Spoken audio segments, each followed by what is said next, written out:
Mary Harlow had been walking since before the sun came up, and she hadn't stopped, even when her ankles swelled so bad her boots cut into the skin. She stopped at the gate of the Mercer Ranch, pressed both hands against her belly, and looked up at the man sitting motionless on the porch, like he'd grown there, same as the dead wood around him. Then she opened her mouth and said the only thing she had left to offer. "If I can feed you, mister, let me stay." If this story moves you, please subscribe to our channel and follow Mary's journey all the way to the end. And drop a comment telling us what city you're watching from. I want to see how far this story has traveled. The Kansas summer of 1887 was the kind that broke things. It broke fences. It broke wells. It broke men who'd spent 20 years convincing themselves they were unbreakable. The heat didn't ask permission, and it didn't offer apology. It simply arrived every morning like a creditor at the door, and it stayed until it had taken everything it was owed. Mary Harlow felt every degree of it. She'd been on the road for 6 days. Not walking the whole time, she'd hitched 2 short rides, once on a feed wagon, and once on the back of a buckboard driven by an old woman who hadn't said a single word to her, but had handed her half a biscuit without looking over. Mary had eaten it so fast, she'd nearly choked, and she'd cried afterward, not from gratitude exactly, but from the shame of how hungry she'd been, and how little it had taken to undo her composure. She was 25 years old. She was 8 months along. And she had 31 cents in the pocket of her dress, which she checked every few hours, the way some people check a wound, not expecting improvement, just needing to know the damage hadn't spread. The town of Caldwell hadn't wanted her. She'd understood that the moment she'd walked down the main street with her bag over her shoulder and her belly out ahead of her, like an announcement nobody had asked for. The women on the boardwalk had looked at her, the way women sometimes look at a thing that makes them uncomfortable, not with cruelty exactly, but with the particular coolness of people who've decided that whatever trouble you're in, you brought it yourself. She'd tried the boarding house first. The woman who ran it, a Mrs. Pruitt with a tight gray bun and tighter opinions, had looked her up and down and said, "We don't take women in your condition. It wouldn't be appropriate for the other guests." Mary had asked what condition she meant. Mrs. Pruitt had not answered that. She'd simply closed the door. Mary had stood there a moment on the step, her bag growing heavier on her shoulder, the heat pressing down from above and rising up from the wooden planks beneath her feet. Then she'd straightened her back, shifted the bag, and walked to the next door. The general store owner had been kinder in the way that people are kind when they want to feel like they helped without actually doing anything. He'd let her sit on the crate out front and drink a cup of water. He'd told her there might be work at the laundry on the far end of town. He'd said it with the tone of a man who knew there wasn't but needed to say something before getting back to his business. The laundry had a sign on the door. No help needed. The diner had offered her a meal in exchange for washing dishes, 3 hours of work for a bowl of beans and a heel of bread. She'd taken it without hesitation. She'd scrubbed those dishes like they owed her something, and when the cook had handed her the food, he'd said, "You work hard for a woman in your state." She'd said, "I work hard because I'm hungry. The state I'm in's got nothing to do with it." He'd looked at her a long time after that. Then he'd given her an extra piece of bread. She didn't know if it was respect or pity, and she hadn't asked. That night, she'd slept in the livery stable at the edge of town, curled into the clean hay with her bag against her chest, listening to the horses breathe in the dark. It was the safest she'd felt in days. The horses didn't judge. The horses didn't look at her belly and make calculations about her character. They simply stood in their stalls and breathed and let her sleep, and in the morning she'd thank them quietly before she left. The next 3 days, she'd asked at 4 more homesteads along the county road. 2 hadn't answered the door at all, though she'd seen curtains move. 1 woman had come out and told her plainly that they had enough trouble of their own without taking on somebody else's. The 4th had been an elderly couple, and the wife had pressed a small wedge of cornbread into Mary's hands with trembling fingers and said, "God bless you, honey," in a voice so thin and sorry it had nearly done Mary in completely. She'd thanked her. She'd kept walking. She'd asked around in Caldwell about work. Somebody had mentioned the Mercer place, eventually mentioned it the way people mention a thing they don't expect you to actually pursue. "There's old Luke Mercer out on the Sycamore Road, but I wouldn't bother. Man's half gone since his wife passed. Place is going to ruin." Mary had written the name down in the small notebook she kept in her bag. Mercer. Sycamore Road. She'd had nowhere else to write. Chapter 2. The Mercer orchard was the first thing she smelled before she saw it, and what she smelled was rot. Sweet and thick and wrong, the way fruit smells when it's given up. She'd grown up in an orchard back in Missouri before everything fell apart, and she knew that smell the way she knew the smell of rain coming. It meant waste. It meant neglect. It meant that someone had stopped caring about something that used to matter to them. She stopped at the gate and looked at the place. The house was a solid structure built to last, built by hands that knew what they were doing. But the porch needed work, and the fence line along the near side had come apart in two places, and through the gaps in the orchard rows, she could see the ground dark, with fallen fruit peaches split and browning in the heat, buzzing with flies. A season's worth of income rotting in the Kansas sun. She looked at it for a long time. Then she looked at the man on the porch. He was sitting in a straight-backed chair tilted against the wall. His boots crossed at the ankle. His hat pulled down low enough that she couldn't see his eyes. He was younger than she'd expected from the description, maybe 30, maybe a year or two past it. Dark-haired. Big through the shoulders. The kind of still that isn't rest, but something else entirely, something closer to stopped. He didn't look up when she opened the gate. He didn't look up when she walked the length of the path to the foot of the porch steps. She stopped there and waited. After a moment, he lifted his chin just enough to look at her from under the brim of his hat.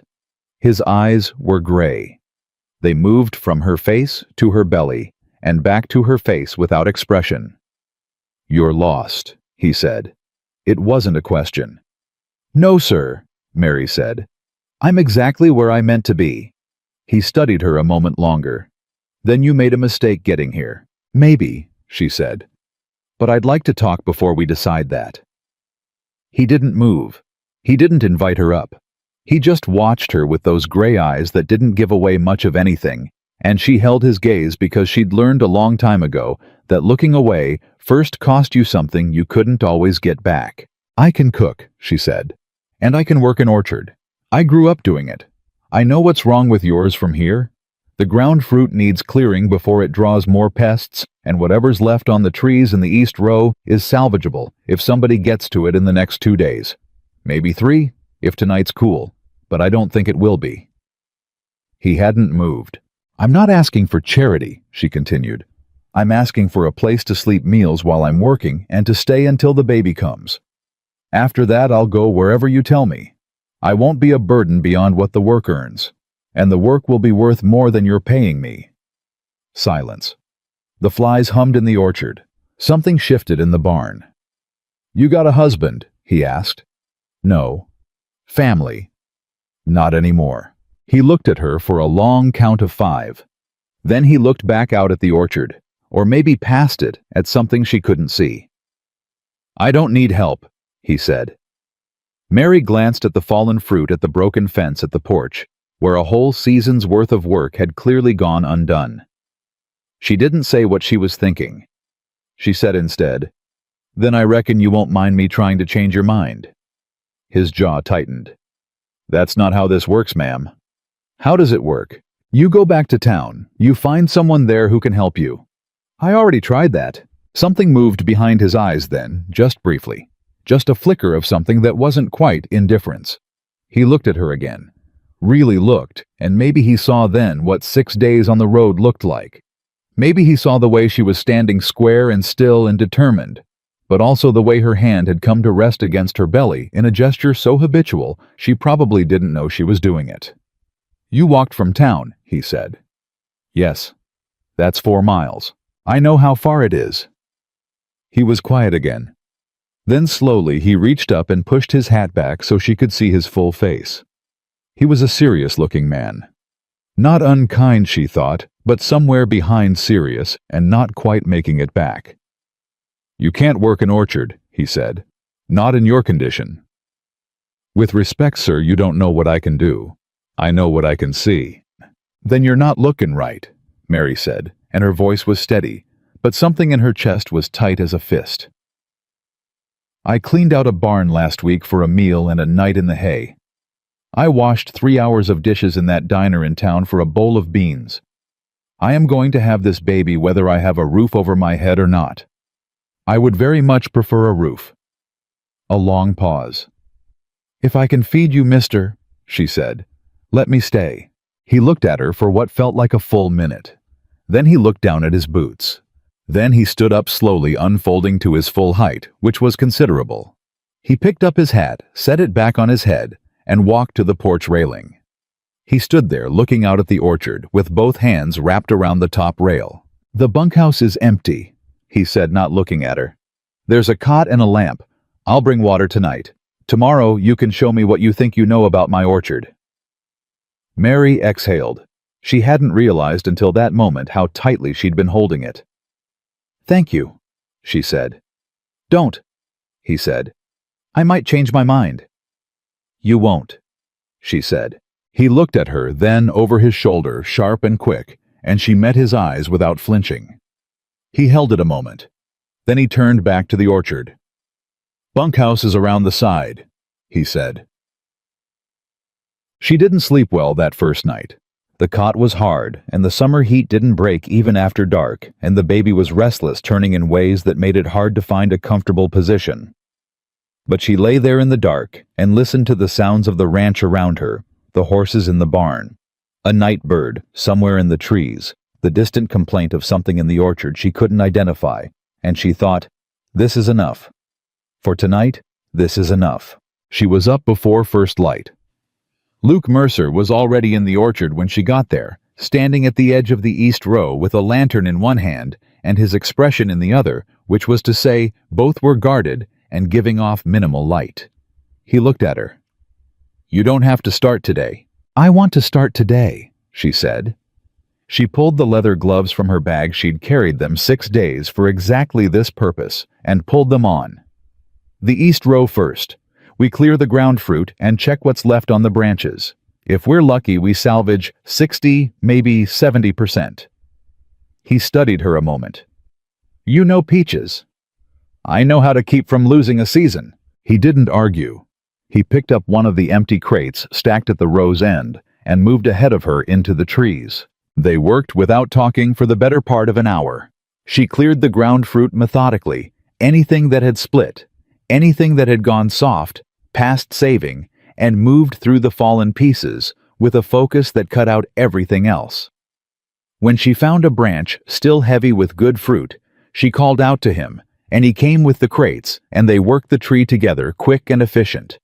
And she noticed the way he handled the fruit, careful not to bruise it, the way someone handles something they once cared about. After a while, he said without looking at her, Where'd you learn? My father's orchard, back in Missouri. What happened to it? She kept working. Bank took it. Silence. He didn't push. The sun was fully up when they came to the far end of the east row, and she straightened up slowly, one hand at the small of her back. He saw it, she caught him seeing it, and for a moment she thought he was going to say something about her condition again. She waited for it, already preparing her answer. But he said, I'll make coffee, and walked toward the house. She stood there a moment in the warm morning, the crates beside her full of peaches that had been an hour away from being lost entirely, and she felt something she hadn't felt in a long time. Not quite hope. Hope was a dangerous thing, and she'd learned to ration it carefully. But something close to footing. Something that felt like she was standing on ground that might hold. She picked up the nearest crate and followed him toward the house. Ruth Hadley came by mid-morning, which seemed to be her habit regardless of whether she was expected or wanted. She was a broad, decisive woman of maybe 50, with the competent hands of a midwife and the direct manner of someone who'd seen too much in her work to have patience for pretense. She walked right through the gate and around to the side of the house where Mary was setting up the outdoor kitchen to start processing the morning salvage, and she stopped with her hands on her hips and looked at her for a long assessing moment. You're the woman from the road, she said. I suppose I am, Mary said. She was stirring a pot of water to scald the jars. She didn't stop. I heard about you in town. I expect you did. Ruth was quiet a moment watching her work. Then she said, "You know what you're doing with those." "I know how to put up preserves, yes." "I mean the baby." Ruth's voice was direct but not unkind. "You know when it's coming." Mary looked up. "Another 4 weeks, maybe 5. I've been calculating." "Calculating." Ruth repeated something almost approving in her voice. "You got a plan." "I had one," Mary said. "I'm working on a new one." Ruth looked at her a moment longer. Then she pulled up the spare stool without being invited and sat down. "I'm the midwife in this county. I've delivered 43 babies, and I haven't lost one yet. I'd like to keep that record." Mary looked at her. "Are you offering?" "I'm saying," Ruth said carefully, "that if you're going to be here when the time comes, I want to know where to find you." Something tightened in Mary's throat. She swallowed it down. "That's very generous of you." "It's practical," Ruth said briskly. "Now tell me what you know about your own health, and don't leave anything out because I'll find out anyway, and I'd rather not waste the time." Luke watched from the barn door that afternoon. He watched Mary carry the first of the filled jars into the kitchen, moving slowly but without complaint, her back straight, and her jaw set in the particular way of someone who has decided that this particular ache is not worth acknowledging. He watched Ruth Hadley come out and say something to her, and Mary nod and say something back. He watched the two of them work beside each other, with the easy efficiency of women who understand the value of another pair of capable hands. He hadn't had another person in this kitchen in 11 months. He hadn't had this much movement in this house in 11 months. He didn't know how he felt about it. He'd gotten practiced at not feeling things, and this woman, this stranger who'd walked 4 miles in the summer heat and stood at the foot of his steps and looked him right in the eye and said, "Let me stay." She was making that practice difficult. Orrin, his only remaining ranch hand, appeared at his elbow. He was a lean, older man who spoke rarely and noticed everything. "She's gonna save that east row," Orrin said. "Looks like," Luke said. "Didn't figure you for the charitable type anymore." Luke didn't answer. "She walked here from town," Orrin said. "Aldous Cole saw her on the road this morning. Said she was carrying that bag like it wasn't even heavy." Luke said nothing. He looked at the kitchen window, then he turned and went back to work. That night he left a plate of supper on the step outside the bunkhouse. Nothing elaborate: beans, cornbread, 2 slices of salt pork. When he came back in the morning, the plate was on the step again, washed clean, and a slip of paper was folded under the edge of it. He unfolded it. In a careful, deliberate hand, it read, "Thank you for supper. I'll have breakfast ready at 6 if you'd like it. M.H." He stood there holding that piece of paper for longer than made any practical sense. Then he folded it up, put it in his shirt pocket, and went to see about the west row of the orchard. The morning of the 3rd day, Aldous Cole came riding up the Sycamore Road like he owned it, which Mary was beginning to understand was precisely the way Aldous Cole moved through every situation he entered. She heard the horse before she saw him. She was at the outdoor kitchen, working down the second batch of preserves, the jars lined up along the board in neat rows, each one a small argument against the waste she'd found when she arrived. She wiped her hands on her apron and turned just as he reined in at the gate. He was a well-dressed man. That was the first thing you noticed about Aldous Cole, not his age, which was somewhere past 50, not his face, which was broad and practiced in the art of appearing reasonable, but the clothes. Out here, where most men wore what held together and what dried fast, Cole wore a proper suit coat even in July. It told you something about him. It told you he wanted you to know the difference between him and you. He looked at Mary the way Mrs. Pruitt at the boarding house had looked at her, and the way the women on the main street of Caldwell had looked at her, that cool, calibrating look that was doing arithmetic she hadn't consented to. "Luke around?" he asked. He didn't get down from the horse. "He's in the orchard," Mary said. She didn't move from the board. Cole looked at the jars. He looked at her. "And you are B. Mary Harlow. I'm working the kitchen and helping with the salvage." Something shifted in his expression. Not surprise exactly, more like a man recalculating a sum he thought he'd already settled. "Luke hired on a cook." "We have an arrangement," Mary said. Cole studied her another moment, then clicked to his horse and rode around toward the orchard without another word. Mary watched him go. Then she turned back to her jars and kept working, but her hands were a little tighter on the ladle than they'd been before. She found out what he'd said to Luke that evening when Oren came by the bunkhouse step to collect the empty water pail and lingered longer than the errand required. Cole made an offer. Oren said his voice kept low and even, the way men keep their voices when they're telling you something they think you ought to know, but didn't decide lightly to share. On the orchard, not a fair one. Mary looked at him. How unfair. Half what the land's worth, maybe less, said Luke's behind on the note. Said he could make the situation comfortable if Luke was willing to be reasonable about it. Oren paused. That's the word he used. Comfortable. Mary knew what comfortable meant when a man like Cole said it. It meant I have already decided the outcome, and I am offering you the courtesy of walking toward it yourself. What did Luke say? She asked. He didn't say much. That's the trouble. Oren looked at the barn for a moment. Luke don't say much about anything these days. Man used to be different, used to push back.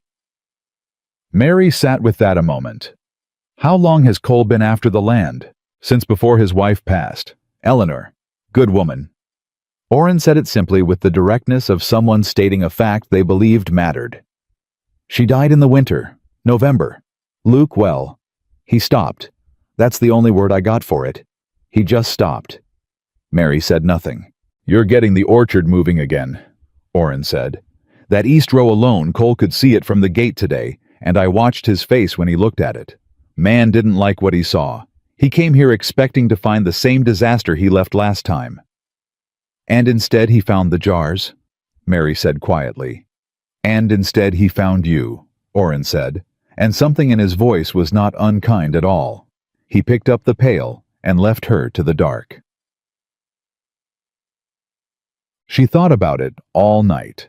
Not with panic. Panic was a luxury she'd trained herself out of months ago, somewhere around the time she'd realized that no one was coming to help her, and she was going to have to think her way through every single problem herself.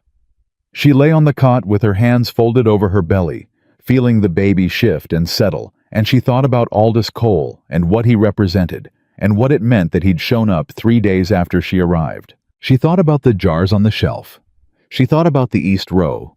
She thought about the note Luke was behind on, and what that meant for the season, and what it meant for the roof over her head, which was the thing she couldn't afford to think about too long, because thinking about it too long led to places she needed to stay away from. In the morning, she went to find Luke. He was at the fence line on the north side, replacing the post that had come loose, driving it down with a maul, with the concentrated energy of a man who needed something to hit.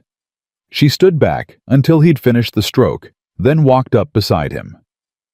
Cole's going to come back, she said. Luke didn't look at her. He set up the next post. I know. Oren told me about the note. He stopped. He turned and looked at her. Then, and there was something sharp in it, not anger exactly, but the particular look of a man who's decided certain things are not open for discussion, and has just found someone standing in front of that door. Oren talks too much, he said. Maybe, or maybe you don't talk enough. She held his gaze. I'm not asking for your business, Mr. Mercer. I'm telling you that if you lose this property, I lose the only roof I have, and I'd like to know what I'm working against. A long silence. He looked back at the fence post. The note comes due in September, he said finally. I need to show a season, a real one, not last year's disaster. How much of the orchard is salvageable? If we work it right, maybe enough. Then we work it right, she said. He looked at her again. Something was moving behind his eyes that she couldn't quite read. Not trust, not yet, but something adjacent to it. Something that was considering the possibility. You're awfully sure of yourself for someone who showed up 6 days ago, he said. I'm sure of the work, Mary said. The work I know how to do. Everything else I'm figuring out same as you. That seemed to land somewhere. He picked up the maul again, but before he swung it, he said, West Row needs clearing today. I'll need you on the kitchen end tomorrow. Got to get the rest of that salvage put up before it turns. I'll do both, she said. He looked at her sideways. You'll do the west row and have supper on by 6. I'll do the west row and have supper on by 5:30, she said. And I'll want biscuits with it, so if there's flour in that kitchen that isn't weevilled, I'd appreciate knowing where it is. He almost smiled. She saw it at the corner of his mouth before he controlled it. Second shelf, back left. Thank you, she said, and went to get her gloves. Tub. Ruth Hadley came back that afternoon and pronounced herself satisfied with Mary's color and blood pressure and the position of the baby, which she assessed with her hands, and a matter-of-fact efficiency that Mary found deeply reassuring in a way she hadn't expected. 3 weeks, Ruth said, washing her hands at the pump. Maybe a little less. Baby's sitting right. You're healthy considering. Considering, Mary repeated. Considering you walked 4 miles in July heat at 8 months and have been working an orchard since you arrived. Ruth dried her hands and looked at her steadily. Most women would have stopped. Most women had somewhere to stop to, Mary said. Ruth looked at her for a moment. Then she said, I'll be back Thursday. If anything changes before then, anything at all, you send Orrin to fetch me. You hear? Yes, ma'am. And eat more. You're burning it faster than you're taking it in. She picked up her bag and looked at the jars along the kitchen shelf. She counted them quickly the way she probably counted everything. That's good work. It's enough to show a season, Mary said. Ruth looked at her. Is that what you're trying to do? Among other things. Ruth seemed to consider that. Cole was at the feed store this morning, telling people Luke Mercer had taken in a stray. Her voice was careful and level. That's the word he used. The word landed like a stone in still water, and Mary felt the ripple of it move through her. She kept her expression still. What are people saying? Some of them are saying what Cole wants them to say. Some of them are waiting to see what happens. Ruth looked at her with something that was almost but not quite pity, something more useful than pity. Small-town Mary, stories get ahead of facts every time. Then we make sure the facts catch up, Mary said. Ruth nodded once. She walked out. Mary stood in the kitchen a moment alone, and then she went back to the shelf and straightened every jar until each one was exactly level. The next twist came on a Thursday, and it came in the form of a letter. Luke brought it to the kitchen without comment, setting it on the table beside where Mary was rolling biscuit dough. She could see by the way he set it down, not casually, not quickly, but with the deliberate control of a man placing a thing he'd rather throw, that it wasn't good. She didn't ask. She kept working the dough. He sat down at the kitchen table. He didn't open the letter again. He'd clearly already read it, and reading it once had been enough. He sat with his hands flat on the table and stared at the middle distance. After a moment he said, They moved the date up. Mary's hands didn't stop. The note. August 15th. Cole must have... He stopped. His jaw tightened. It's his bank. Of course it's his bank. She pressed the cutter into the dough. How much of a season do we need to show by August 15th? Enough that they can see this place isn't going under. Enough that they've got reason to extend. His voice was controlled, but there was something underneath it. Something that had been pressing against the surface since she'd arrived, and maybe longer. We've got 6 weeks of preserves in, if we count what you've put up. We've got the west row almost clear.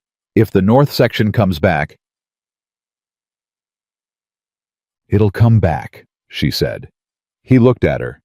You don't know that. I know you've been watering it wrong. The soil on the north side drains too fast. You need to hold moisture, not push it through. I've been adjusting it for 4 days. She set the cut biscuits on the pan and looked at him. Give it a week. He stared at her. You've been changing how I water the north section. Yes. Without asking. You weren't asking about the north section. You were avoiding it. She held his gaze. I figured it was easier to fix than to request permission to fix. The silence held for 5 full seconds, and she genuinely couldn't tell which way it was going to break. Then Luke said very carefully, And you couldn't have mentioned this. I'm mentioning it now. Another pause. Then he made a sound that was not quite a laugh, but was in its general neighborhood, and he looked away and rubbed his jaw and said, "You are the most—" and then didn't finish it. "The most what?" she said. He shook his head. "Never mind." She put the pan in the oven. "August 15th is 6 weeks. We can do 6 weeks." He was quiet for a moment. He said. "Yes," she said without looking at him. "We." 5 days after the letter arrived, Aldous Cole came back. This time he got down from his horse. Mary was on the porch sorting through the last of the supplies she'd inventoried when she saw him ride in, and she didn't move from where she was sitting. She kept sorting. She heard him tie the horse at the post. She heard his boots on the path. She heard him stop at the foot of the steps. "Miss Harlow," he said. His voice was the same as before, smooth and even, the voice of a man who'd practiced being underestimated by no one. "Mr. Cole," she said. "Luke around. He's working. I can take a message." Cole looked at her for a moment. He looked at the jars she'd brought out to check the seals on lined up along the porch rail. He looked at the mended section of fence he could see from where he stood, which Orrin and Luke had fixed 2 days ago, with lumber she'd suggested they reclaim from the old shed rather than buy. "You've been busy," he said. "That's the arrangement." He put one hand on the porch post and tilted his head, studying her with the look of a man who's decided he needs to understand a complication before he can remove it. "How long you planning to stay?" "That's between me and Mr. Mercer. I'm asking because I'm curious about the situation here." He smiled. It was a practiced smile. "Luke's been through a rough stretch. I'd hate to see anyone take advantage of that." Mary set down the jar she was holding very carefully. She looked at him. "Is that what you think I'm doing?" she said. "I think you're a woman in a difficult position who found a man in a vulnerable one, and I think those two things combining isn't always." "I think?" Mary said, keeping her voice level by an act of considerable will, "that you came here today to see how close you are to getting this land, and instead you found something you didn't expect. And I think that bothers you a great deal more than my situation does." Cole's smile didn't drop exactly, but something behind it shifted. "You're direct. I don't have the luxury of being otherwise." They looked at each other for a moment. Then Cole straightened, tugged his coat, and said, "Give Luke my regards," and walked back to his horse. Mary watched him ride out, and then she sat back down and picked up the jar she'd set down, and her hands were completely steady, and she was very proud of that. Luke had heard most of it. He hadn't meant to. He'd come around from the barn side when Cole's horse arrived and heard the voices and stopped. He'd listened to all of it from the corner of the house, close enough to step in, if necessary far enough, that she'd been the one to handle it. She'd handled it. When Cole was gone, Anne Mary had gone back to her sorting, as though nothing more notable than a passing cloud had occurred. Luke walked around to the front and came up the steps. He stood at the other end of the porch and looked at the jars along the rail. "You didn't have to do that," he said. She glanced at him. "He came when you weren't here. It needed handling." "I mean the way you did it." She set down another jar. "What way?" He thought about it. "Like you already knew what he was going to say before he said it." "I've met men like Aldous Cole before," she said simply. "He'll be back." "I know. And next time, he'll be less polite." "I know that too." She looked at him steadily. "Are you telling me to be worried?" "I'm telling you to be careful." Something in her face shifted just slightly, not softening exactly, but something in the set of it, the angle. "Is that concern, Mr. Mercer?" He looked at her a long moment. Then he said, "The biscuits burned last Tuesday. You might want to check the oven." She turned immediately and went inside, and he heard the oven creak open, and then her voice muffled from inside the kitchen. "They did not burn. They are perfectly fine," and that was a transparent attempt to change the subject.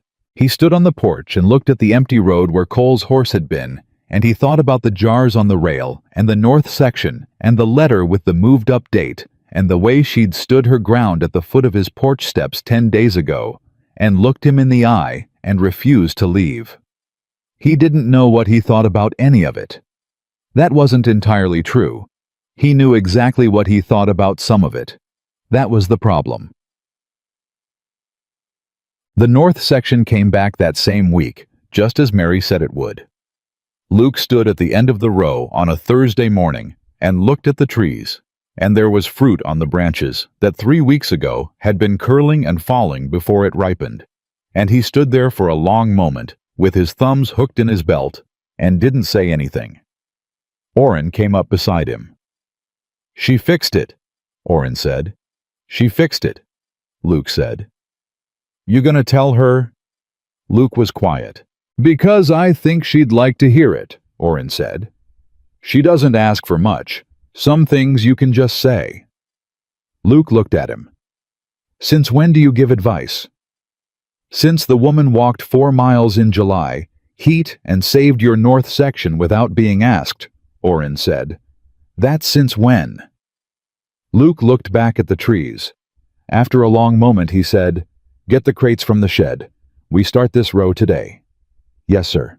He walked back toward the house. Mary was on the porch reviewing the inventory list she kept in her notebook, adding figures in the margin, the same careful handwriting he'd seen on the note she'd left under the plate. She looked up when she heard him on the steps.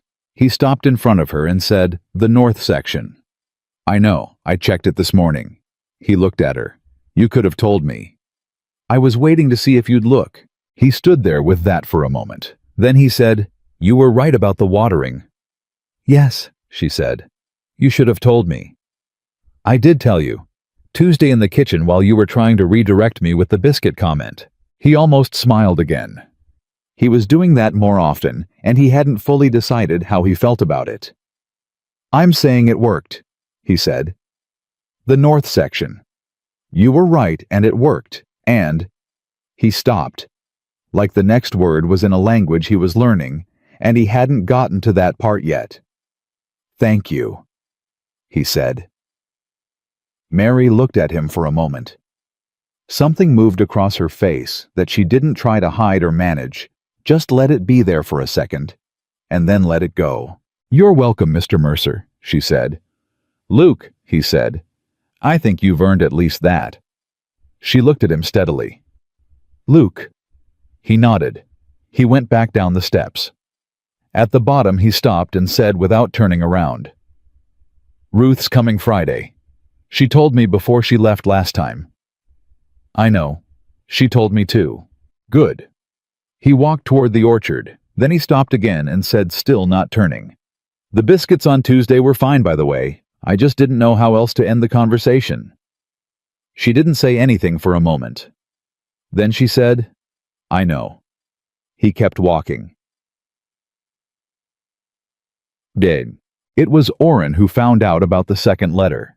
Not a letter this time, a notice delivered not by post, but by a man from the bank in person, a young man in a town suit who'd clearly drawn the short straw on the assignment because he looked deeply unhappy about being there. He'd handed it to Orrin at the gate because Orrin was the first person he'd found, and Orrin had read it, standing right there at the gate, and then walked it directly to the kitchen where Mary was working. He set it on the table without preamble.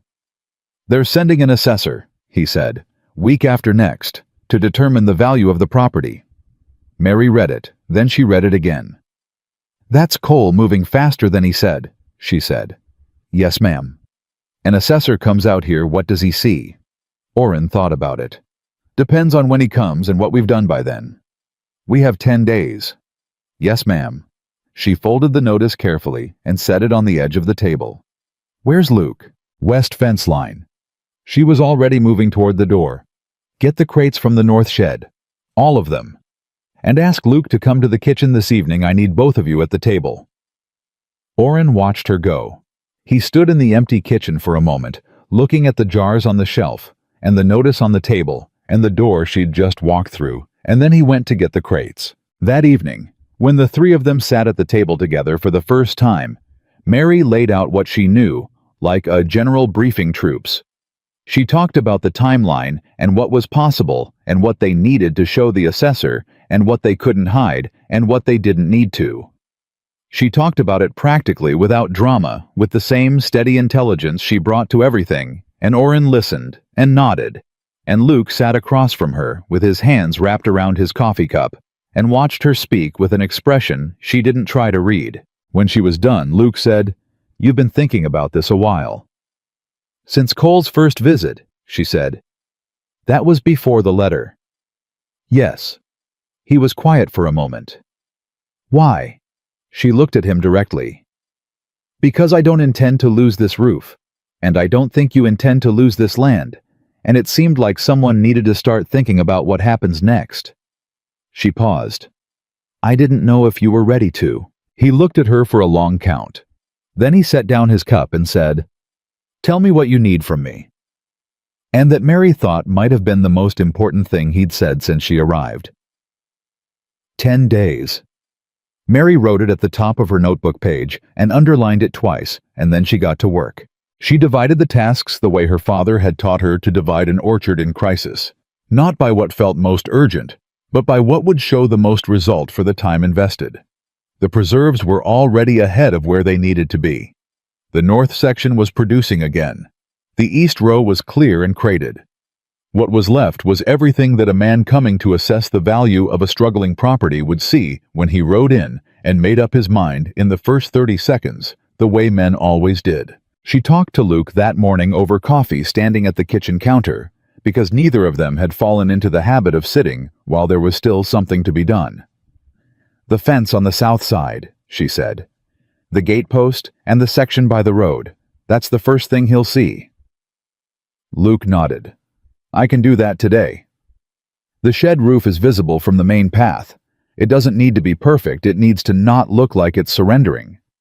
Oren can handle the shed. And the orchard itself, I need you to walk it with me this afternoon and tell me honestly what's producing and what isn't, because I need to know what we're showing and what we're working around." He looked at her. "Working around. I'm not asking you to lie to the man. I'm asking you to put what's strongest in front of him first." She looked at him steadily. "That's not dishonesty. That's sense." He considered it. "All right. And Luke." She paused. He waited. "When he comes, let me be here." He didn't answer immediately. She could see him working through it, the part of him that ran private and solitary, pushing back against the practical reality of what she was suggesting. "You think it'll matter," he said. "I think a working kitchen, a full shelf, and a woman running both of them tells a story about this place that an empty house doesn't." She held his gaze. "I think Cole is counting on him seeing the empty house version." Luke looked at the shelf, at the jars, at the notebook on the table with her handwriting across every page. "Be here," he said. The next 8 days moved fast and hard. Oren patched the shed roof on day 1 and repaired the south gate post by midday. Luke walked the orchard with Mary that first afternoon, and she asked questions he hadn't thought to ask himself in months. Which trees were on their 3rd year versus their 5th? Which rootstock had the stronger water retention? Whether the soil on the east side had been amended in the past 2 seasons. He answered what he could. For the things he didn't know, she wrote question marks and circled them. And somehow even that felt less like failure and more like accounting. On day 3, she started cooking in volumes that alarmed him slightly. He came into the kitchen mid-morning to find her with 3 pots going and a 4th one waiting, and the smell of it filled the whole house in a way it hadn't. He stopped himself before finishing that thought. But it was true. It filled the house the way it used to when Eleanor had been the one in this kitchen, and the feeling that produced in him was complicated, and he set it down somewhere he could examine it later and focused on the task at hand. "What is all this?" he asked. "Demonstration," she said without looking up. "I'm putting up 4 more varieties this week. Apple butter from the Hendersons' Windfall. Ruth told me they had more than they could use. Tomato preserves from Oren's kitchen garden.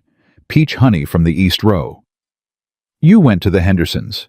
Ruth took me yesterday while you were on the fence line." She looked up briefly. "I should have told you. I'm sorry. But Sarah Henderson gave me 2 full bushels and didn't ask for anything except that I send along word when the baby comes." He stood in the kitchen doorway and looked at the organized industry of it all. Sarah Henderson hasn't spoken to anyone at this property in 11 months, he said slowly. She speaks to Ruth, and Ruth speaks to me. Mary turned back to her stirring. People want to be neighborly, Luke. Sometimes they just need someone to let them. He was quiet for a moment. You've been talking to Ruth about us. I've been talking to Ruth about the orchard and the preserves and the Henderson windfall apples. A pause. She may have mentioned other things. What other things?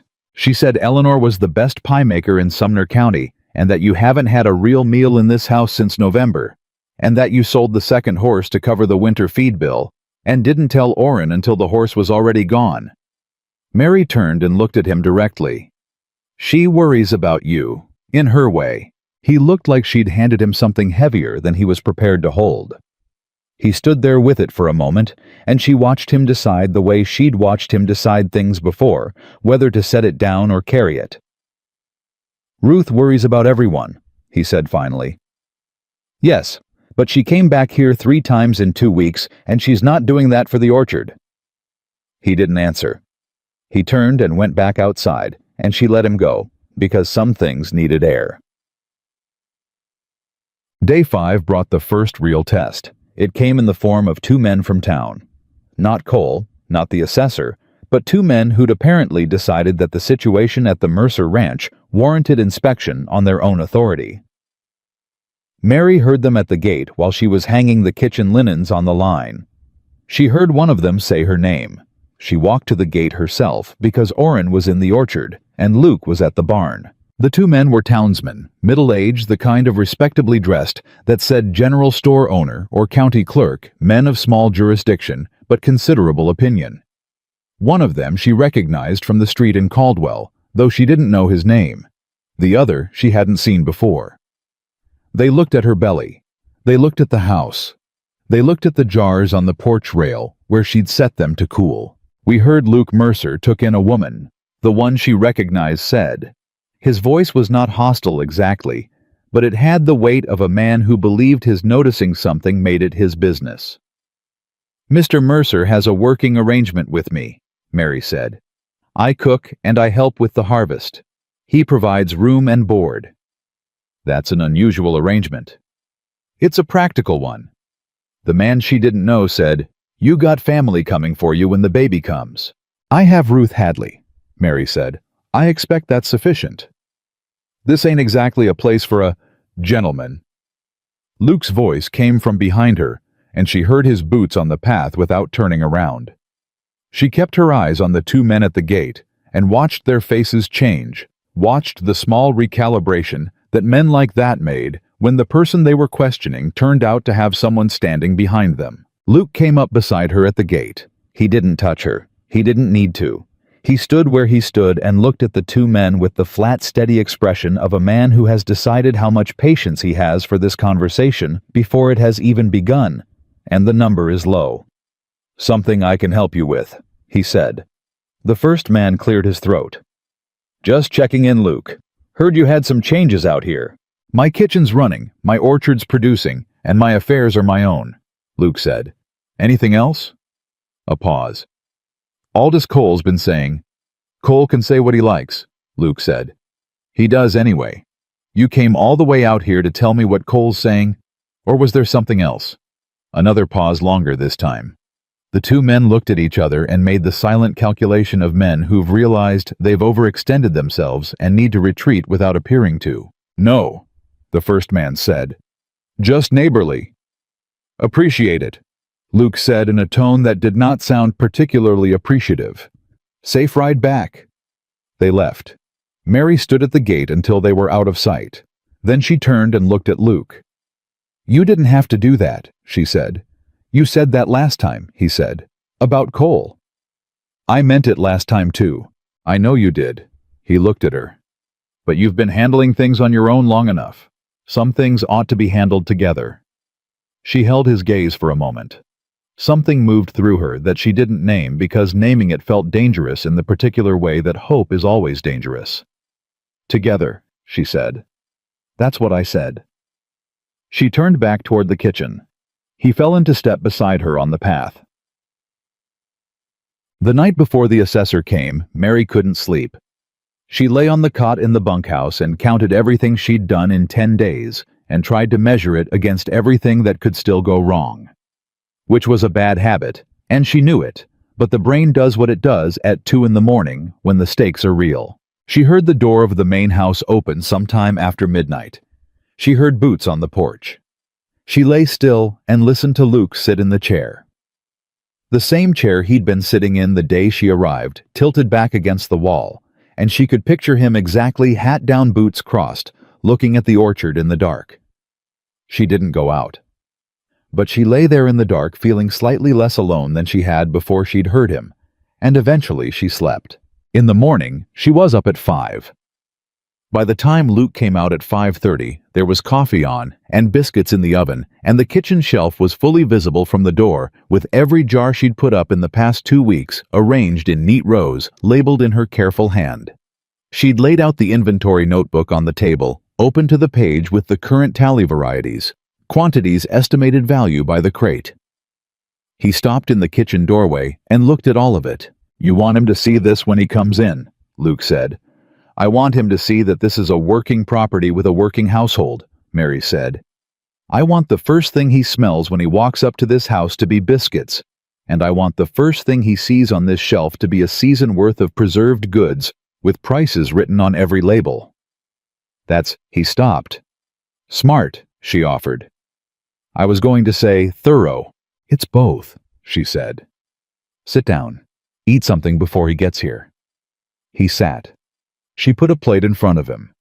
They ate in the kind of quiet that had stopped feeling awkward about a week ago and had started feeling like something else, something she also was not naming. The assessor arrived at 9. His name was Hartwell, and he was a methodical man of about 45 who carried a leather satchel and a clipboard, and the particular expression of someone who has been doing this long enough that he's stopped being surprised by anything. He shook Luke's hand at the gate and nodded at Mary when Luke introduced her as Mary Harlow, who manages the kitchen and the preserve operation. Hartwell looked at her. He looked at her belly. He looked at the porch. "That's a considerable shelf," he said. 14 varieties, Mary said. "I can give you the full inventory if you'd like it. I've been keeping records since I arrived." He looked at Luke. Luke said, "She keeps better records than I do." Something in Hartwell's expression shifted, small, almost invisible. But Mary had been reading faces carefully for 25 years, and she caught it. He was recalibrating. He'd come here with a picture in his head, the picture Cole had probably painted for him of a failing property, with a desperate owner and a complicated situation. He was looking at something that didn't entirely match that picture. "I'll need to walk the orchard," he said. "Of course," Luke said. "Orrin can take you through." "I'd like you with me." "All right." They went. Mary stayed in the kitchen. She didn't pace. Pacing was indulgence, but she moved from the shelf to the table to the window and back again, straightening things that were already straight, checking seals that she'd already checked.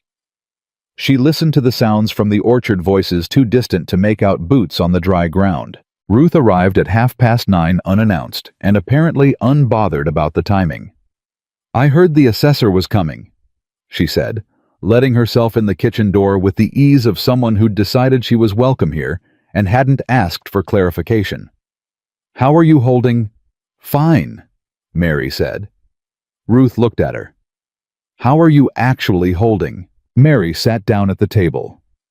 "My back hurts, and I haven't slept well, and I'm terrified he's going to look at this place and only see what Cole told him to see." "That's honest," Ruth said. She sat down across from her. "You know what Hartwell said to Reverend Gaines last spring when the Gaines property went up for assessment? He said the thing he was always most interested in was whether the land was being used or just held. Held land goes down, used land goes up. Those are his words." Mary looked at her. "How do you know everything?" "I delivered 4 of Hartwell's grandchildren," Ruth said simply. "Now make me a cup of tea and stop rehearsing catastrophe." "Yeah, They were in the orchard for an hour and 40 minutes. Mary knew because she counted. When Hartwell came back to the kitchen, Luke was with him and Orrin behind them both, and Mary was standing at the stove with the tea kettle and nothing on her face that she hadn't decided to put there. Hartwell sat down at the table with his clipboard. He looked at the inventory notebook, which was still open where she'd left it. He looked at the shelf. He asked her 3 questions about the preserve operation quantities, timeline, estimated market value, and she answered each one without hesitation because she'd known those numbers for days. He wrote things on his clipboard.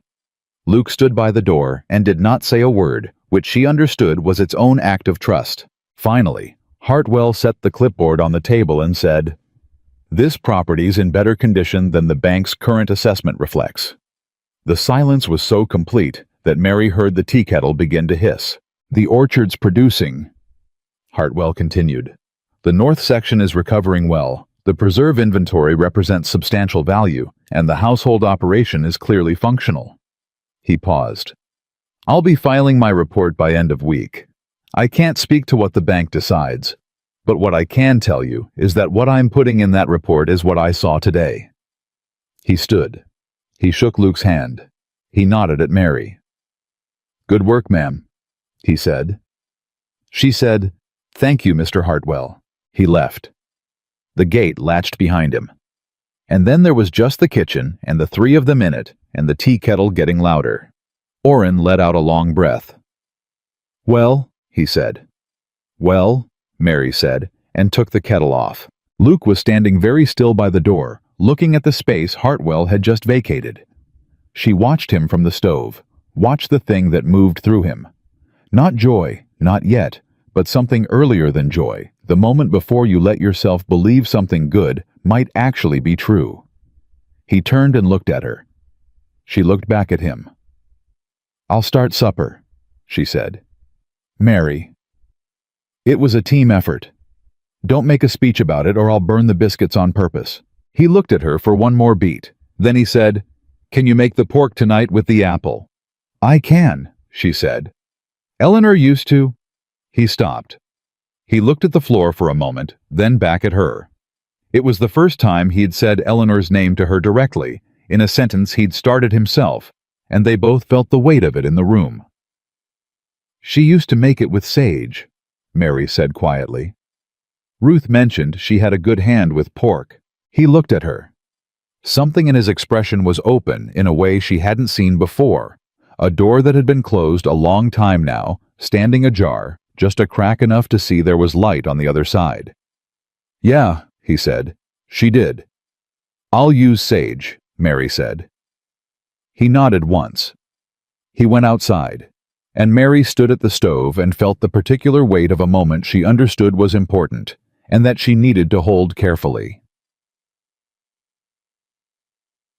Cole came back 2 days after the assessment. He didn't ride up slowly this time. He pushed through the gate while Luke was on the porch and came up the path with the focused stride of a man who has received news he didn't expect and has reorganized his approach. "I heard Hartwell filed his report," he said. "Did you?" Luke said. "Filed it favorable." Cole stood at the foot of the steps and looked up at him. The smooth practice was still there, but something underneath it was tighter than before. "I'd say that's a surprise." "Would you?" "Luke." Cole's voice dropped, went private, went to the register of man-to-man, which Mary had noticed men like Cole reserved for moments when they wanted to remove the audience from the equation. "I made you a fair offer." "You made me an offer. Fair's a different thing. Your note." "My note is my business," Luke said, "and unless you're here with the deed to your own property, you don't have standing on mine." Cole's jaw tightened. He looked past Luke at the door, and Mary, who was standing just inside it, had the distinct sense that he was making calculations about her. Specifically what she represented, how to remove her from this equation, how much of the change in Luke Mercer he was attributing to her presence. "That woman," Cole said, his voice still low, "is not what you think she is." Luke went very still. "Mind how you finish that sentence. I'm saying you don't know her. She showed up out of nowhere. She's got no family, no husband, no history. Anyone in this county can speak to. You don't know what she wants." "I know what she's done," Luke said. "That's more than I know about most people." "Luke, she fixed my north section." His voice was quiet and absolute. "She put up 14 varieties in 2 weeks. She walked 4 miles in July heat and offered to work for a roof over her head, and she did exactly what she said she'd do. Every single day." He looked at Cole steadily. "I know exactly what she wants. She wants what she earned. And I aim to see she gets it." Cole stood there for a long moment. The calculation was still running behind his eyes, but the terms had changed, and he knew it. And he knew that Luke knew it, and the knowing sat between them in the summer heat like something that had been decided. "This isn't over," Cole said. "It rarely is," Luke said. "Safe ride home." Cole left. This time he didn't look back. Mary stepped out onto the porch. Luke didn't turn around. He was still looking at the road. "You heard all of that?" he said. "Yes?" "You all right?" She considered giving him the practical answer, the one about how she'd heard worse and would hear worse again, and she wasn't the kind to be rattled by a man in a town suit with a practiced smile. She considered giving him the honest one instead. "I will be," she said. He turned then. He looked at her, and she looked back at him, and what happened in that moment wasn't a declaration or a gesture or anything that could be put into plain language. It was just two people on a porch in the Kansas summer, understanding something about each other that they hadn't said out loud, and might not say out loud for a while yet, but that was in the room between them now and wasn't going anywhere. "Go inside," he said. "It's too hot out here." "You're out here," she said. "I'm used to it." "So am I," she said, and stayed exactly where she was. He looked at her for a moment longer. Then he turned back to the road and she stood beside him, and they were quiet together in the heat. And the orchard was full of fruit, and the shelf inside was full of jars, and Cole's dust was already settling on the road. Then the pain hit. Not the low familiar ache she'd been managing for days. This was different. This was sharper and lower, and it moved through her like a word spoken clearly in a language she suddenly absolutely understood. She put one hand on the porch post. Luke turned. He looked at her face, and whatever he saw there made him take one step toward her immediately. "Mary." "It's early," she said. Her voice was steady by effort. "It's 3 weeks early." "I'll get Ruth." "Luke." Another wave, and this one didn't ask permission. It simply arrived and she gripped the post and breathed through it the way Ruth had told her to breathe, and when it passed, she looked up at him with eyes that were clear and frightened and completely honest. "Get Ruth," she said. "Fast."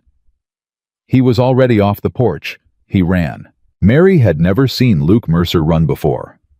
She'd seen him work, and she'd seen him stand, and she'd seen him walk with the deliberate, unhurried pace of a man who'd decided a long time ago that urgency was something you managed on the inside.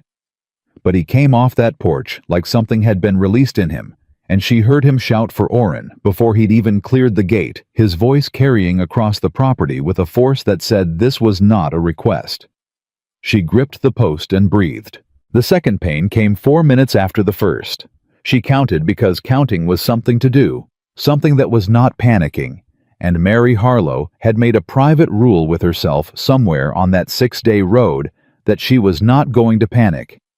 She was going to feel everything that came, and she was going to stay on her feet for as much of it as she possibly could because the alternative was the floor, and the floor was not an option. Orrin appeared at the porch steps at a pace she'd also never seen from him. He was a man who moved like a sentence with good punctuation, measured clear arriving where it meant to arrive. Right now he was moving like something with no punctuation at all. "Luke went for Ruth," he said, coming up the steps.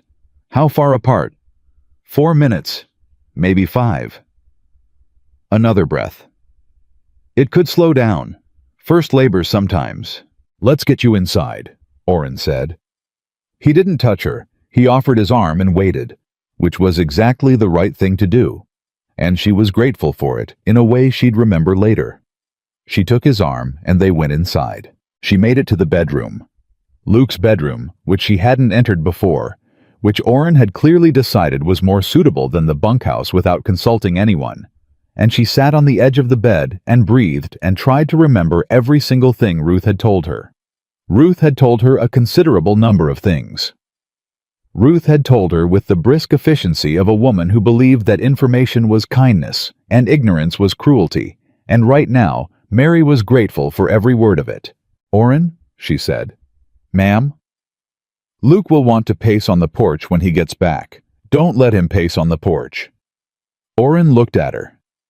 Something moved through his weathered face that might have been the beginning of a smile if the circumstances had been different. "Yes, ma'am. And there's broth on the stove. I made it this morning. Don't let it boil." "Yes, ma'am." "And, Mary." He said her name the first time he'd ever said just her name without the ma'am, and the plainness of it cut through the noise in her head better than anything formal could have. "Ruth's going to come. You're going to be all right. Just breathe." She breathed. The third pain came, and she breathed through it, and when it passed, she looked at the ceiling of Luke Mercer's bedroom and thought about the north section, and the jars on the shelf, and the way he'd looked at the road after Cole left, and she held on to all of it like rope. Ruth arrived in 40 minutes. Later, Mary would learn that Luke had ridden to Ruth's place at a pace that made Oren's uncharacteristic speed look leisurely. He'd found her already halfway out the door, she'd told Mary later, with the dry satisfaction of a woman who trusted her own instincts, that she'd had a feeling that morning and had packed her bag before breakfast. Ruth came through the bedroom door with her bag and her sleeves already rolled, and the expression of a woman who had done this 43 times and was not going to let this be the first time it went wrong. She looked at Mary. She took both her hands. She said, "Good girl. You waited for me." "I didn't have much say in it," Mary said. "You always have some say." Ruth sat down beside her and started her assessment with the speed and certainty that Mary had come to understand was not rushing, but the opposite. It was Ruth being so fully present that she didn't need extra time. "How far apart now?" 3 minutes, maybe less." "Baby's coming tonight." "It's 3 weeks early." "I know." Ruth's voice was steady, and so completely without alarm that it was itself a kind of medicine. "Baby's going to be small. Small doesn't mean wrong. I've delivered smaller." She looked at Mary directly. "You trust me?" "Yes."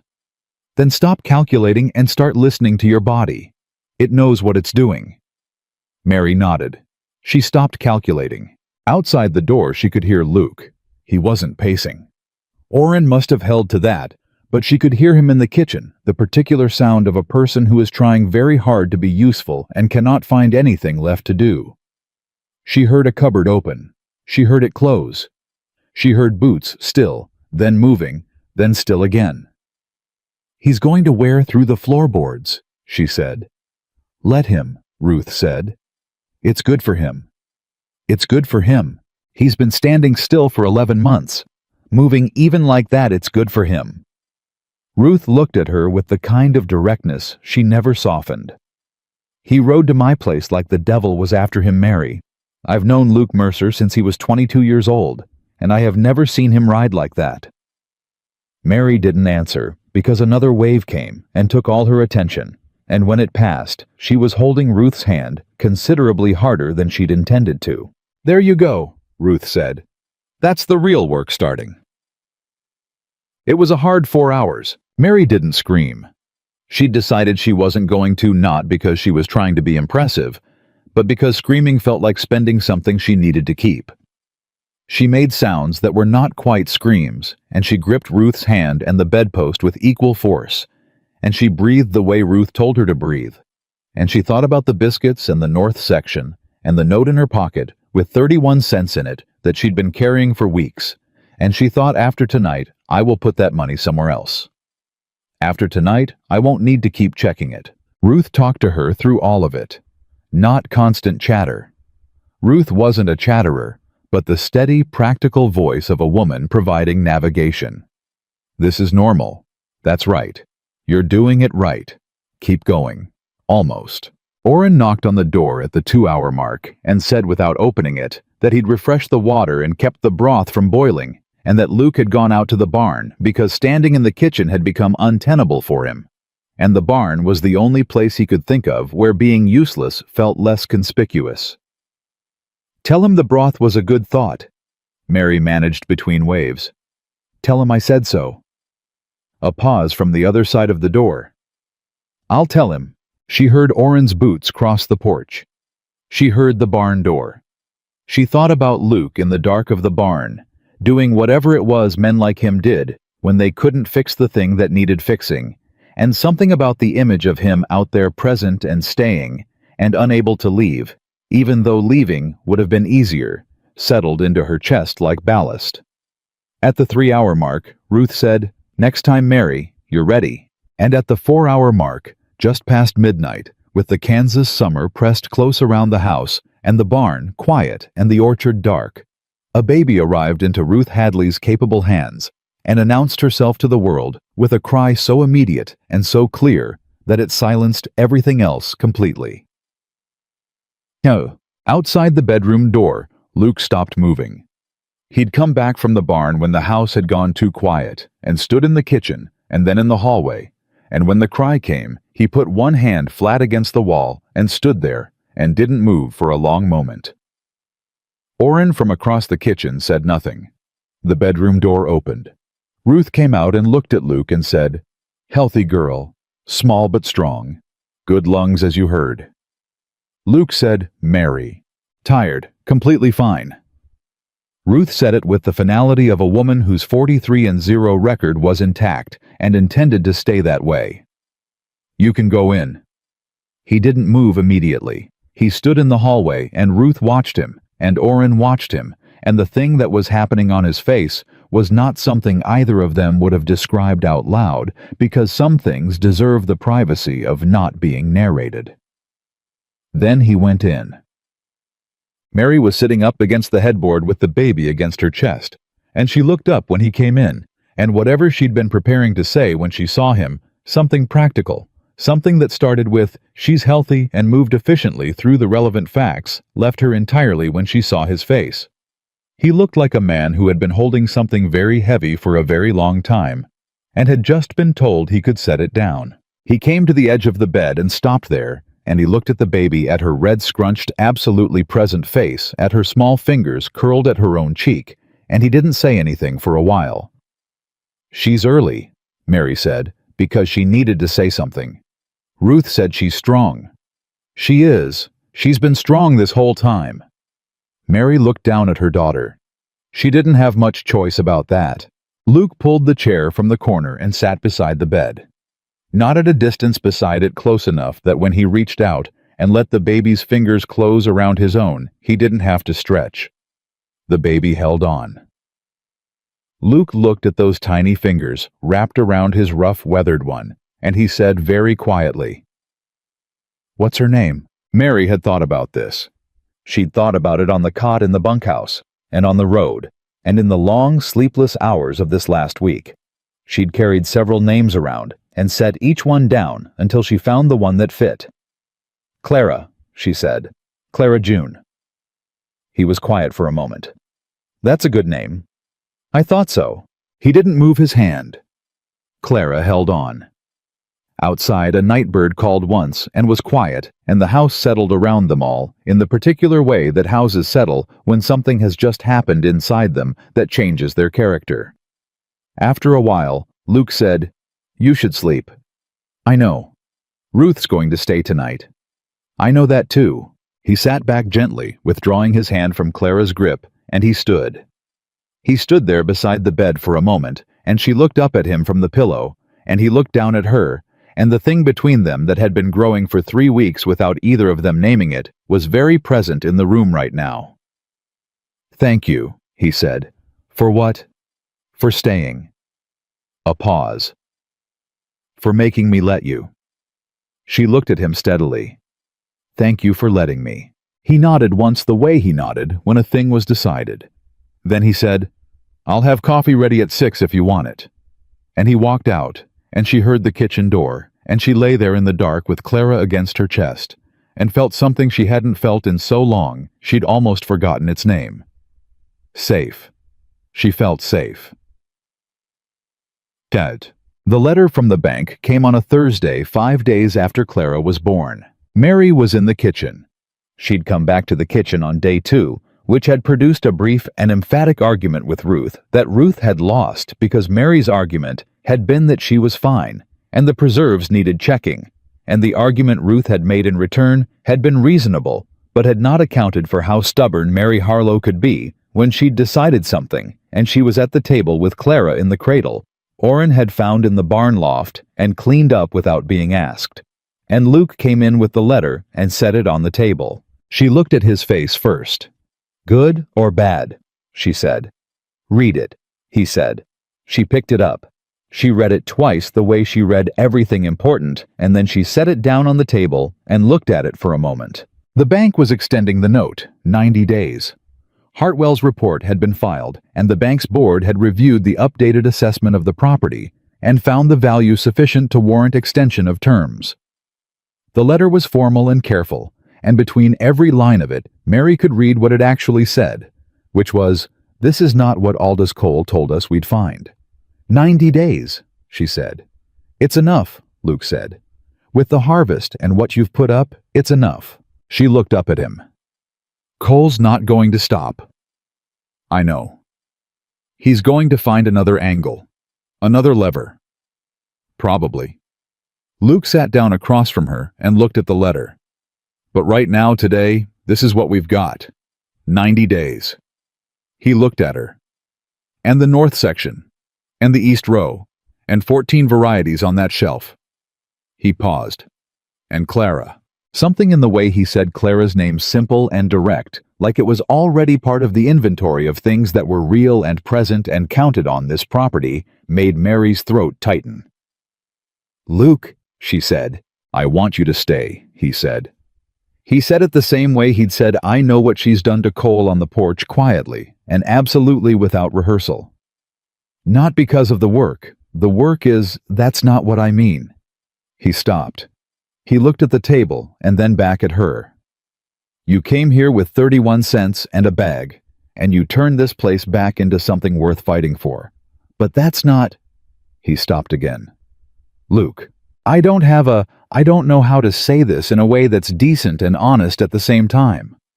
"Try," she said. He looked at her. "I don't want you to go when Clara's older. I don't want you to go at all. And I know what people will say, and I know Cole will use it, and I know you didn't come here looking for Luke." He stopped. "I came here," she said carefully, "with 31 cents and a bag and no plan past tonight. I have never in my life wanted something permanent so badly that I was afraid to want it." She looked at him steadily. "I want it." He was quiet for a moment. Clara made a small sound from the cradle and then was quiet again. The kitchen held them both in its warm, ordinary, extraordinary way.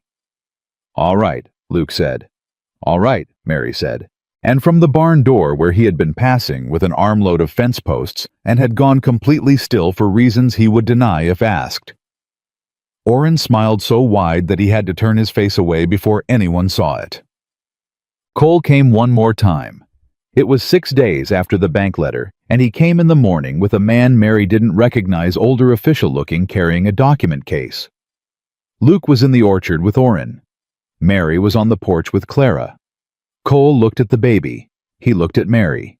He looked at the house, at the mended fence, and the stocked porch, and the complete absence of disaster, and something in his face underwent a rearrangement that he didn't fully control. "Luke around," he said. "He's working," Mary said. "Same answer as every time you come." The man with Cole said, "We have a document regarding a prior lien on this property that—" "Bring it to Luke," Mary said. "He'll want his solicitor to look at it." She paused. "Did you know there's a solicitor in Wichita who handles contested property claims, Ruth Hadley's brother-in-law? He's been looking at the original note terms for us." This was true. Ruth had arranged it without being asked 3 days after Hartwell's visit, because Ruth arranged things the way Mary put up preserves, quietly, thoroughly, and always a step ahead of what was needed. Cole's expression shifted. The man with the document case looked at Cole. "We weren't aware," Cole said. "No," Mary said pleasantly. "I expect not." Luke came around from the orchard path at that moment, Orrin behind him, and he took in the scene at the gate.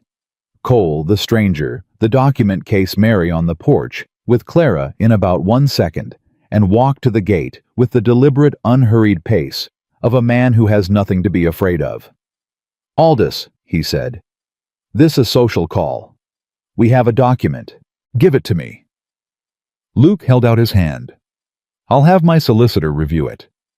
He looked at Cole. "We've retained someone in Wichita. Did Mary mention—" Cole looked at Luke. He looked at Mary. He looked at the gate, the fence, the house, the jars visible through the kitchen window. He looked at Clara in Mary's arms. He took a long breath. "I'll be in touch," he said. "Looking forward to it," Luke said. Cole turned and walked to his horse, and the man with the document case followed him. And this time, when they rode out, Mary noticed that Cole didn't look purposeful. He looked like a man who had been planning to arrive at a place and has found upon arriving that someone else got there first. Luke came up the porch steps and stood beside Mary. He looked at the road. "Solicitor in Wichita," he said. "Ruth arranged it," Mary said. "I should have told you sooner." He was quiet a moment. "How much does he cost?" "Ruth says her brother-in-law owes her 4 favors and this is only going to count as 1. Luke turned and looked at her. She looked back at him, and Clara shifted in her arms and made a small sound, and the summer morning sat around all 3 of them like something that had decided to stay. "Mary Harlow," he said. "Luke Mercer," she said. "I don't know whether to thank you or argue with you." "You could try both," she said. "I'll let you know which one's working." He shook his head, but he was smiling fully openly without controlling it, and it was the first time she'd seen that, and it changed his whole face, and she thought, there he is. That's who he was before November. That's who he's going to be again. The solicitor's name was Gerald Hadley, and he arrived on a Tuesday with a leather satchel, a precise mustache, and the calm, unhurried manner of a man who had spent 30 years in courtrooms watching people underestimate him and had long since made peace with the advantages that provided. Ruth introduced him at the kitchen table with the brevity of a woman who considered her own endorsement sufficient. "My brother-in-law, he knows what he's doing." Gerald shook Luke's hand and nodded at Mary and looked at the letter from the bank and the copy of the original note terms that Luke had found in the desk drawer because Mary had asked him to look, had sat across from him while he went through the desk for the first time in 11 months and had not said a word about what it cost him to open those drawers. Gerald read everything twice. He asked 4 questions. Luke answered 3 of them, and Mary answered 1, which was about the timeline of the preserve operation and what had been produced and when, because she'd kept the records and the records were hers. Then Gerald set the papers flat on the table and said, "The lien Cole brought is dated incorrectly. The instrument he filed references a debt obligation that was settled in 1883, 4 years before your current note was written. Either it's a clerical error or it's fraud. And in my experience, clerical errors of this kind don't benefit the person who made them quite so consistently." Luke looked at him. "Can you prove it? I can document it. Proving it in front of a county judge is a different matter, but documentation is where proof starts." Gerald folded his hands on the table. "I'd like to file a counterclaim against the fraudulent lien before Cole has time to correct it or withdraw it. That puts him on the record with an instrument he can't easily explain." "Do it," Luke said. "I'll need your signature on several things." "Whatever you need." Gerald looked at Mary. "The preserve inventory and the record of the harvest salvage, those may be material to establishing that this property was in active productive use during the period Cole is claiming abandonment. I'll need copies." Mary put her notebook on the table. "It's all in there, dated entries daily. I started the day I arrived." Gerald picked up the notebook and read the first page and then looked at her over it with the expression of a man recalibrating. "You kept this from day 1. I keep records of everything. Why?" She looked at him steadily. Because I've learned that people believe what's written down more than what they're told. And because I knew from about the third day that someone was going to want to see them." Gerald looked at the notebook. He looked at Luke. He said, "Your arrangement with Miss Harlow." "What about it?" Luke said. "I want to make sure it's formalized, in writing, signed and witnessed. If this goes before a judge, I don't want anyone questioning her standing on this property or the legitimacy of her testimony." Luke said, "Draw it up." "Luke," Mary started. "Mary." He looked at her across the table with the same quiet absoluteness she'd seen on the porch the day Cole had tried to dismiss her. "You've been here 6 weeks. You've saved this orchard, you've kept this kitchen, you've given testimony to an assessor, and stood down Aldous Cole twice on my porch, and you've done all of it without a single piece of paper that says you have the right to. That ends today." She looked at him. Gerald looked at his satchel with the diplomacy of a man who understood when to find something else to examine. "All right," she said. "All right," he said. Ruth from the corner said nothing, but she set her teacup down with a precision that communicated satisfaction better than words could have. Gerald filed the counterclaim on a Thursday. By Friday, word had moved through Caldwell the way word always moved in a small Kansas town, not like news, but like weather arriving everywhere at once and changing the temperature of every room it entered. Mary knew it had happened when Sarah Henderson came to the gate on Saturday morning with a covered dish and the particular expression of a woman who has decided that the time for waiting to see which way a thing goes is over, and she'd like to be on the right side of it before the outcome is settled. "I brought a pie," Sarah said. She was a small, spare woman of about 60, with quick eyes and efficient hands, and she'd given Mary 2 bushels of apples 5 weeks ago without asking for a thing. "Apple, I heard what Gerald Hadley filed." "Come in," Mary said. Sarah came in and set the pie on the kitchen table and looked at the shelf and counted the jars. The way everyone counted the jars, because by now the shelf was something people talked about, not in the elaborate way that legends get built, but in the plain, factual way that people talk about things they can see with their own eyes and can't dismiss. "People are talking," Sarah said. "I expect they are," Mary said. "Some of them are saying Cole's been running this county too long. Some of them have been saying it for a while, but saying it quiet." Sarah sat down at the table. Gerald's filing gave them something louder to say it about. Mary poured 2 cups of coffee and sat across from her. Clara was in the cradle in the corner, asleep with the determined efficiency of a baby who had decided sleeping was something she intended to excel at. Sarah looked at Clara for a moment. "She looks strong," she said. "She is." "Like her mother." Sarah picked up her coffee cup. "Mrs. Pruitt told people you were trouble when you first came through. Said a woman in your condition showing up with nowhere to go was a sign of poor character." Mary said nothing. "Mrs. Pruitt," Sarah said carefully, "has not had 14 varieties on her shelf or saved anybody's north section. I'm just noting that." Despite everything, Mary smiled. "I'm glad you came," she said. "I should have come sooner," Sarah said simply. "We all should have." The hearing was set for the 2nd week of August. Not a full trial, Gerald had been careful to explain the distinction, though the distinction mattered less to Mary than the fact of it. It was a hearing before Judge Carver in Caldwell to determine the validity of Cole's lien instrument and whether the counterclaim Gerald had filed had merit. Gerald had said with the measured confidence of a man who had done his homework that he liked their position. Luke had said, "How much do you like it?" Gerald had said, "Enough that I'm taking it." That was enough for Luke. It was enough for Mary, too. The week before the hearing, Cole made his last move. It came not through the bank and not through a legal instrument, but through a man named Bates, who ran the feed supply in Caldwell, and who owed Cole several years of favorable credit terms and was apparently willing to demonstrate his gratitude.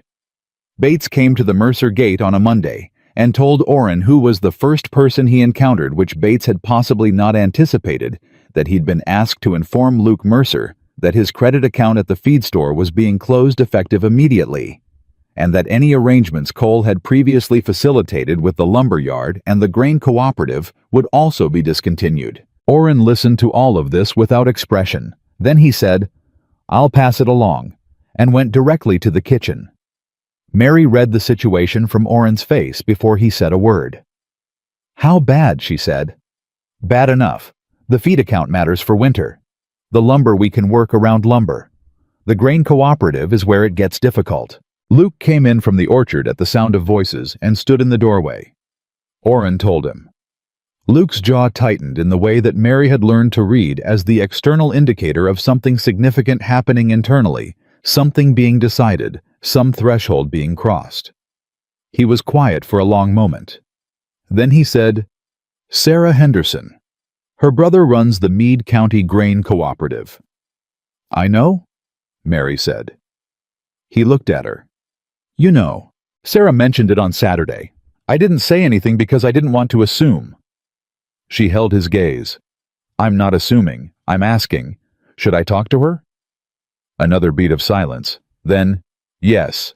She went that afternoon riding with Orrin in the wagon because Ruth had told her flatly that she was not walking anywhere for at least another week, and for once in her life, she should listen to someone who knew better.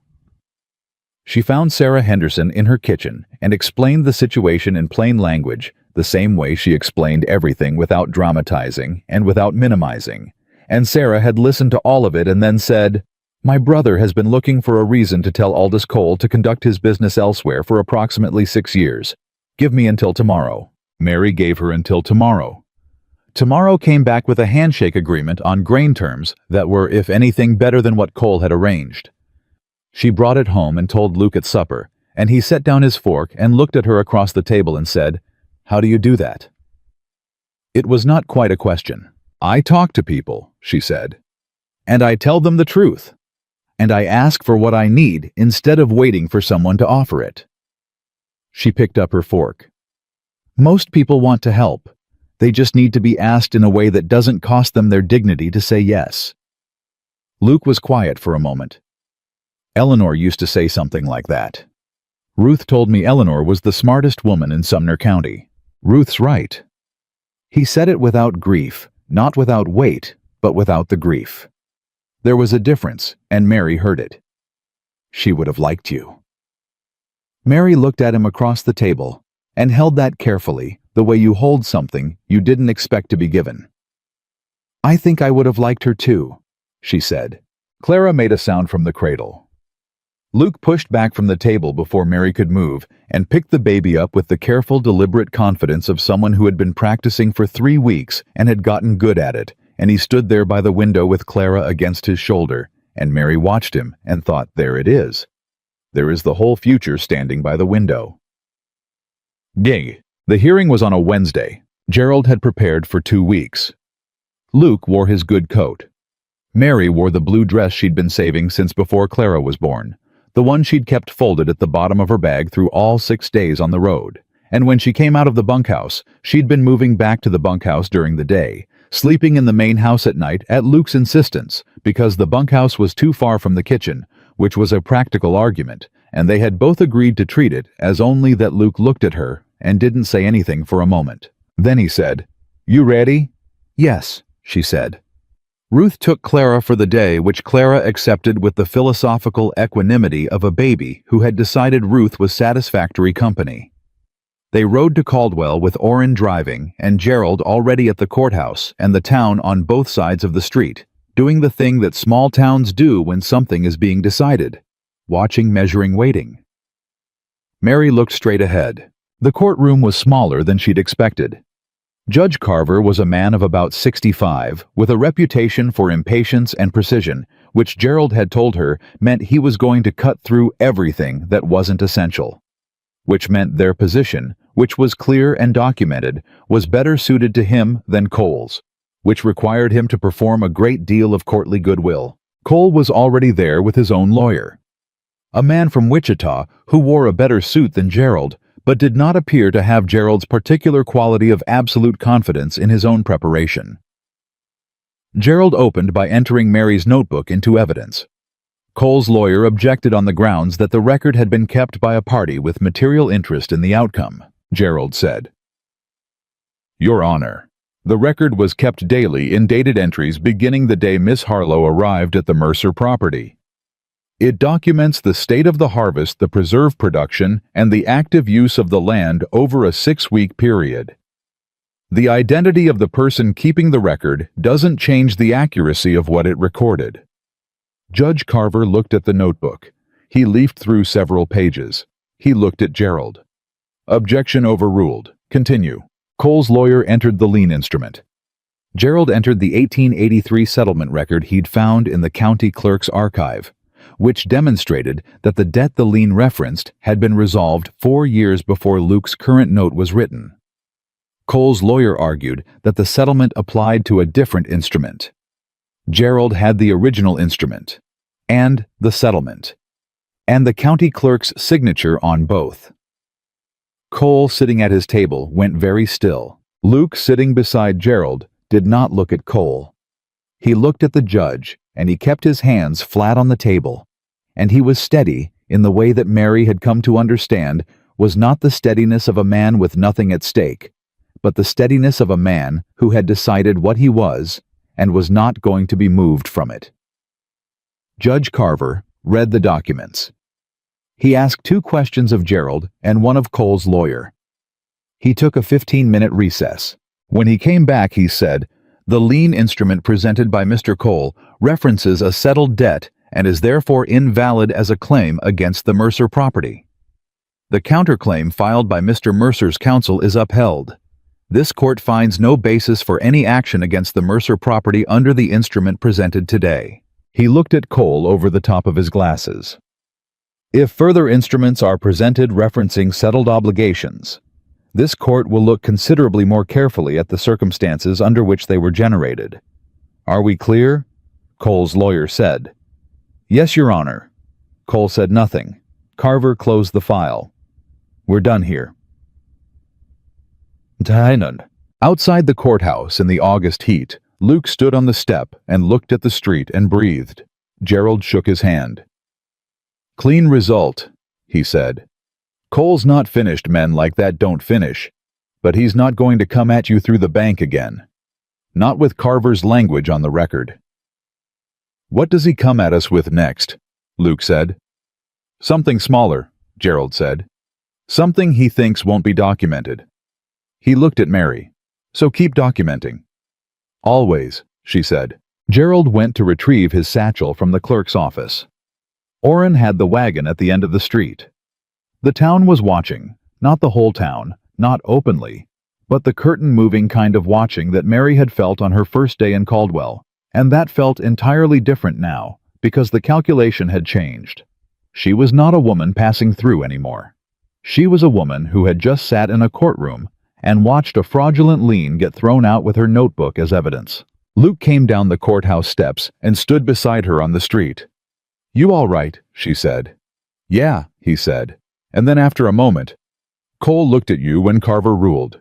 Did you see?" "I saw." "He knows," Luke said. "He knows the notebook was the thing that settled it. Your records." "I know."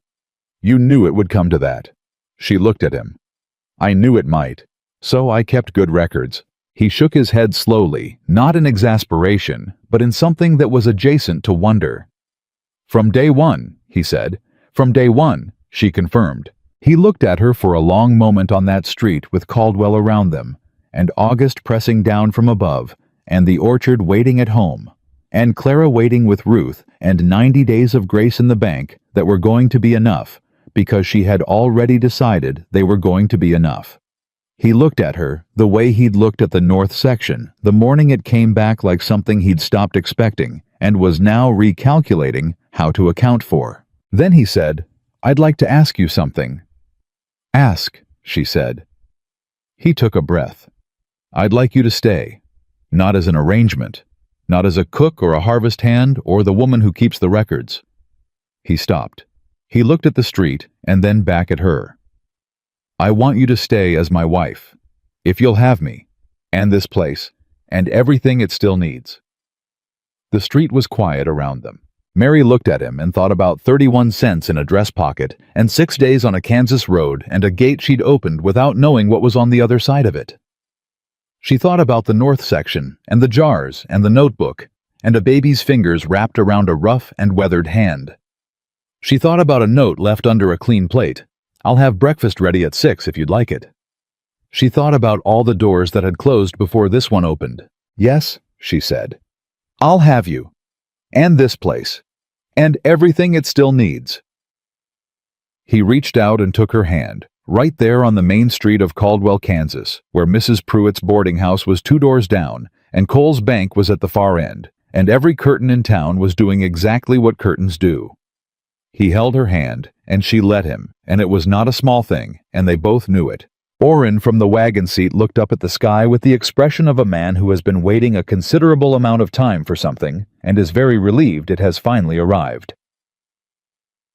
September came and the harvest came with it. The note was settled in the 3rd week of the month, paid from the season's production, the crated east and north rows, the preserved goods that Ruth had helped Mary sell through 3 county contacts, and the Henderson network, the apple butter and peach honey that Sarah Henderson had told 2 women about, and those 2 women had told 4 more. Gerald filed the satisfaction of the note with the county clerk and sent Luke a copy with a short note in his precise handwriting that said simply, "Record clear. Well done." Luke tacked it to the wall inside the kitchen door. Mary saw it every morning. Cole made no further moves that season. Gerald's assessment had been correct. Something smaller might come, something that thought it wouldn't be documented. But nothing came that fall. Maybe he was regrouping. Maybe Carver's language had given him cause to consider his position. Maybe Mary thought he had simply looked at the shelf and the notebook and the record on the county clerk's wall and done the arithmetic on what it would cost him to come at them again, and decided the sum wasn't in his favor. Either way, the land stayed. Ruth came every Thursday. Sarah Henderson came on Saturdays sometimes. Orrin stayed, which had never been in question, but which Luke told him formally, and by name, standing in the barn with his hat in his hands, that he was grateful for. Orrin had said, "Don't make a speech about it," in exactly the same tone Mary used when Luke was about to say something she didn't want him to feel obligated to say. And Luke had laughed, actually laughed, and Orrin had gone back to his work, and that had been that. Clara grew. She grew the way babies grow when they've decided they have somewhere to be, fast and determined, and with increasing opinions about everything. She had dark hair and gray eyes that made Ruth say, with characteristic directness, "Well, that's convenient," and then refused to elaborate. Mary moved her things from the bunkhouse on a Saturday in October. Not many things. She'd arrived with a bag, and she'd added to it carefully only what was earned and needed. But she moved them into the main house with deliberate intention, each item placed where it would be used, the notebook on the kitchen shelf beside the jars. Clara's baby clothes in the drawer that Luke had cleared without being asked, her own few dresses in the wardrobe that still held some of Eleanor's things, and that Luke had sat beside the night before quietly for an hour, and that Mary had sat beside with him, not saying anything, just being present, because some things don't need words, and some people don't need to be alone in them. They were married in November in the Caldwell Church with Ruth and Gerald and Orrin and Sarah Henderson and 14 people who had not been there at the beginning, but who had watched what happened and decided they wanted to be on record as having been there at the end. Judge Carver did not attend, but sent a note which Gerald read aloud at the small supper afterward that said, "Congratulations to both parties. Keep good records." Mary laughed at that. Really laughed, the kind of laugh that belongs to a person who has been through enough. That joy, when it finally arrives, comes out with full force and does not apologize for itself. Luke kept the note. He put it in the desk drawer, the same drawer he'd opened in the dark in October, with her sitting across from him, and he put it on top of the first note she'd ever left him, the one that had been folded under the clean plate on the bunkhouse step, the one he'd put in his shirt pocket all those weeks ago and never mentioned again. She found it there later, the 2 notes together, and she stood with the drawer open for a long moment, looking at them. Then she closed the drawer and went back to the kitchen where Clara was awake and making her opinions known, and Luke was trying to negotiate with a 4-month-old, which was not going especially well. She's not going to compromise, Mary said, picking Clara up. I'm starting to see that, Luke said. She gets it from her mother, Mary said. I know, he said. I'm counting on it. Mary looked at him. He looked back at her. And outside the Kansas November pressed close around the house, and the shelf was full,